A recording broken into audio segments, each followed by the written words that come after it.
Civilized nation on earth would agree that depriving children of food and water is acceptable. I'm here because I'm a human being, and anyone with a conscience believes that a civilian population should never be punished in this way. It's collective punishment, it's a war crime.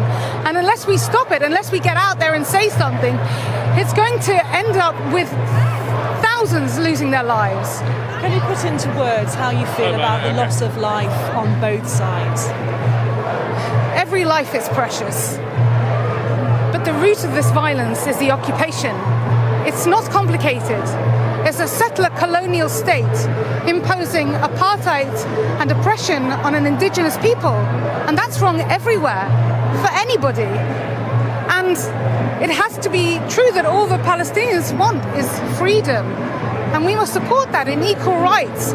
And I stand up here, I'm so pleased to see so many of my brothers and sisters with big hearts who know the truth. And the Western media has a duty now to tell the truth about what's happening, because I am seeing the worst horrors I could ever have imagined. I grew up in the shadow of the Holocaust, and we said never again, and that means never again for anyone. And I beg of anyone, if they have a conscience, get out there and speak and demand your leaders speak. There seem to be, of course, deep divisions on either side, but you've come out today and you were telling me earlier that this is about being a human, a fellow human being. I'm so thrilled to be here among my brothers and sisters who can see the truth, despite all the propaganda and the lies and the bias and the prejudice that we see in the Western media.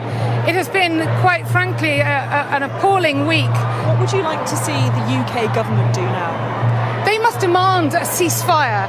They must demand that Israel stop bombing children and stop burying them under rubble. They must demand a humanitarian corridor so aid and medical supplies can get in. They must demand they have electricity. They must demand that there is food and water.